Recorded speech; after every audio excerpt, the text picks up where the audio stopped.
Assalamualaikum warahmatullahi wabarakatuh. Tuan-tuan, selepas juzuk 16, kita sambung ke refleksi juzuk 17 insya-Allah. Tuan-tuan, juzuk 17 kita akan masuk kepada satu surah, iaitu surah Al-Anbiya. Kita belajar macam-macam dekat surah Al-Anbiya ni.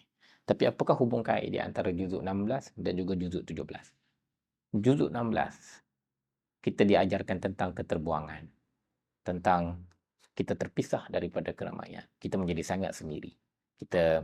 Allah minta Nabi Zakaria untuk tidak bercakap, lahirkan Maryam untuk jauhkan diri dia, Nabi Ibrahim menjauhkan dirinya dengan ayahnya. Semuanya adalah tentang menjauhkan diri, memisahkan diri. Kita akan tertanya-tanya, kita dapat apa daripada kejauhan ini? Kita dapat apa daripada keterbuangan ini? Dan kita akan dapat apa daripada kesendirian ini? Jawapannya adalah juzuk 17. Kita akan melihat satu persatu kejelasan demi kejelasan, kebenaran demi kebenaran, sesuatu yang kita tak akan nampak sebelum ini. Pencerahan demi pencerahan dan semua yang sangat luar biasa yang kita akan nampak setelah kita memisahkan diri kita dan mengasingkan diri kita daripada keramaian tadi. Tuan-tuan, kita ni hidup kat dunia ni, satu perkara yang kita belajar adalah dunia ni penuh dengan noise. Dia banyak bunyi bising dan dia banyak kesesakan, kesendatan, overwhelming. So kita kadang-kadang tak jelas apa yang kita nak tengok. Kadang-kadang kita tak nampak apa yang kita nak tengok. Tak ada cahaya, tak ada tanur, tak ada cahaya yang menampakkan kita untuk, oh, ini jalannya. Kerana kita terlalu dibimbangi dan juga dikelabui dengan noise, bingitan, expectation, orang nak itu, orang nak ini. So now, selepas daripada kita mendiamkan diri kita, memisahkan diri kita, kita akan masuk ke dalam juzuk 17, di mana kita akan belajar tentang kejelasan, the mental clarity, the spiritual clarity. Juzuk 17 luar biasa. Pertama sekali Allah kata dalam ayat 18 surah Al-Anbiya, Allah sebut tentang bagaimanakah Allah akan menempatkan, Allah akan menggantikan. Tengok cara Allah sebut. Saya nak cerita ayat 18 ni kan. Bal naqzifu bil haqq 'alal batil.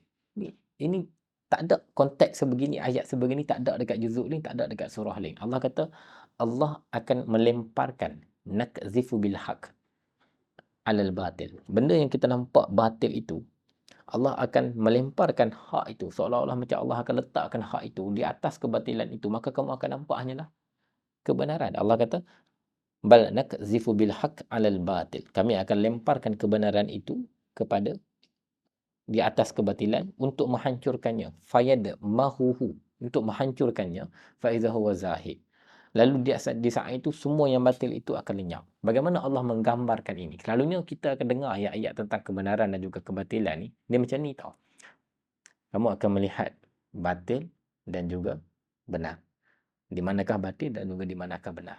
Tapi dalam konteks ayat ini, dalam juzuk ini, dalam surah Al-Anbiya, Allah sebut lain. Allah kata, kami akan lemparkan kebenaran itu di atas kebatilan. Artinya tuan-tuan, selama ni yang kita nampak tu, kadang-kadang kita rasa itulah kebenaran. Sebab itu yang berlaku dekat dalam surah Al-Kahfi. Itu yang berlaku dekat dalam surah Al-Maryam. Surah Maryam. Itu yang berlaku dekat dalam cerita Nabi Musa. Itu yang berlaku dekat dalam perjalanan Nabi Musa. Dekat juzuk 16 tadi. Kekeliruan. Nabi Musa rasa benda tu betul. Tapi benda tu salah. Nabi Musa rasa benda tu salah. Tapi benda tu betul. Ada sebabnya. Nabi Khidir tunjukkan satu persatu. An-Nur, cahaya satu persatu. Ini kebenarannya. Ini confusion, kekeliruan ini kita akan hadapi pada akhir zaman ini. Lalu dekat dalam juzuk 17, setelah kita mengasingkan diri, seperti mana terasingnya Zakaria, seperti mana terasingnya Maryam, seperti mana terasingnya Ibrahim, kita akan belajar dekat juzuk 17 ini. Bagaimana selepas mengasingkan diri dan kita menyerah semuanya kepada Allah Ta'ala, sesuatu yang kita nampak kebatilan, Allah akan campakkan kebenaran di atasnya. Seolah-olah macam sesuatu yang kita nampak kebatilan itu terganti dengan kebenaran. Dan selepas itu kata Allah, terhancurlah kebatilan. Fayadmahuhu, kata Allah Ta'ala. Kemudian fahuwa zahid. Faiza huwa zahid. Kebenaran itu akan lagi jelas nampaknya. Nampak ayat yang digunakan. Kerana itu adalah keadaan mental kita, tuan-tuan. Our mental state, bila kita berada dalam satu keadaan yang sangat keliru, overwhelmed, kita akan nampak something tu tak clear. Dia macam tak clear, tak jelas apa yang kita nampak tu.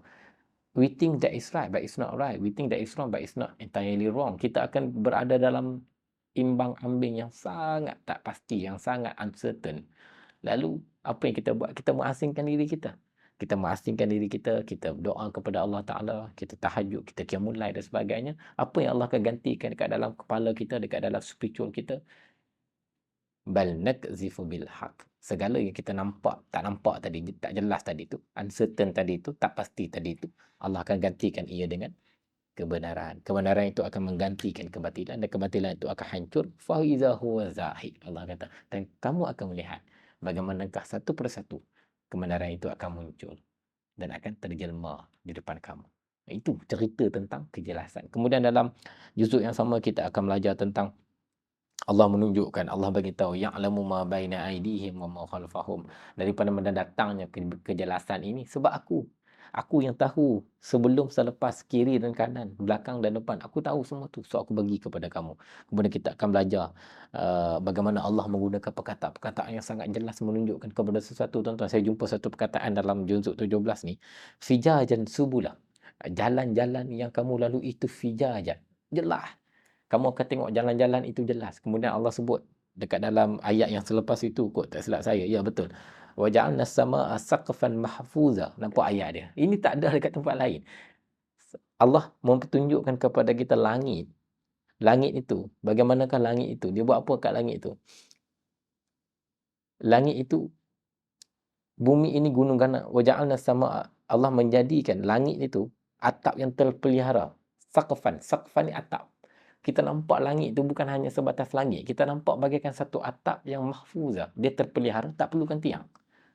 Allah tak guna perkataan ini dekat tempat lain. Allah guna perkataan ini hanya untuk merujuk kepada surah ini. Dan imbangan hasil daripada kita punya perjalanan daripada juzuk 16 tadi. Kemudian kita akan belajar tentang cerita ni. Saya nak cerita dekat tuan-tuan. Bagaimanakah Allah sebut dekat dalam ayat surah Al-Anbiya tentang kullu nafsin za'iqatul maut yang kita selalu baca tu. Setiap jiwa itu akan berdepan dengan kematian. Tapi kita lupa ayat selepas itu. Wa nabluukum bisyarri wal khairi fitnatan wa ilaina turja'un. Sementara kamu nak mati itu, Allah kata, ini Allah bagi kejelasan dekat kita ni, sementara kamu nak mati itu, kamu akan diuji dengan satu bisyarri, keburukan, wal khairi fitnatan. Kamu akan diuji keburukan, kebaikan dan fitnah. 3 benda Allah sebut. Tapi dua-dua benda ni menakutkan. Hanya satu benda saja yang okey. Satu keburukan, satu lagi kebaikan. Satu lagi fitnah. 2 lawan 1. Tapi setiap keburukan dan kebaikan itu ada apa? Ada fitnah. Dia datang dalam keadaan yang sangat-sangat sukar. Yang sangat-sangat diuji. Fitnah ni dia boleh jadi benda yang kita tak nampak, boleh jadi benda yang nampak. Kamu akan diuji benda tu. Sebab tu kamu kena patah balik dan belajar semula daripada juzuk 1. Macam mana kamu nak nampak dengan kejelasan hatimu sendiri. Wabillahi taufiq wal hidayah. Assalamualaikum warahmatullahi wabarakatuh.